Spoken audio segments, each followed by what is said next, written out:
C'est peut-être la première fois que tu entends parler de ça, le plancher pelvien. Ou peut-être que tu en as déjà entendu parler, mais que c'est encore un peu flou dans ta tête. C'est quoi ça, un plancher pelvien?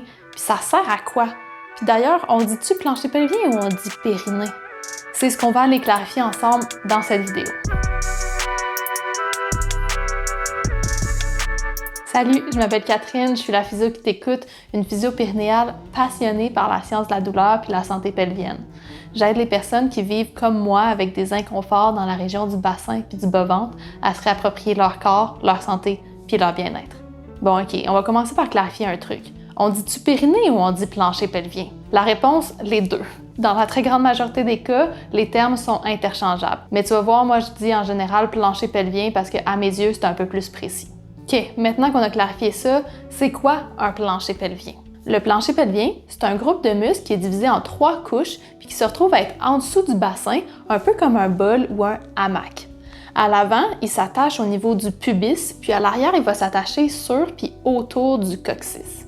Puis ils ont beau être souvent oubliés ou négligés, les muscles du plancher pelvien, c'est des muscles qui sont incroyablement importants pour ton fonctionnement puis ta qualité de vie au quotidien. Fait que dans cette vidéo, je vais te présenter leurs 4 principales fonctions, puis tu vas voir, tu voudras plus jamais la négliger, ta région pelvienne. Si tu trouves la vidéo intéressante, oublie pas de la liker, ça fait vraiment une énorme différence. Puis assure-toi de rester jusqu'à la fin parce que je vais aussi te présenter quelques problématiques communes du plancher pelvien qu'on peut améliorer en physio-périnéale. Première fonction, les activités sexuelles. La couche superficielle des muscles du plancher pelvien s'occupe de l'engorgement puis de la mise en tension du clitoris puis du pénis. Donc, les muscles du plancher pelvien jouent un rôle vraiment important dans l'érection, autant du clitoris que l'érection du pénis, et aussi dans l'atteinte de l'orgasme.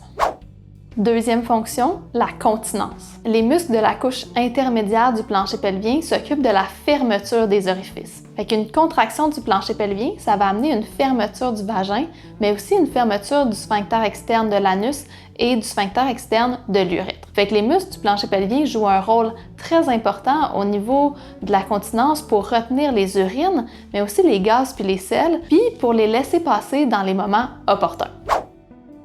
Troisième fonction, le soutien des organes.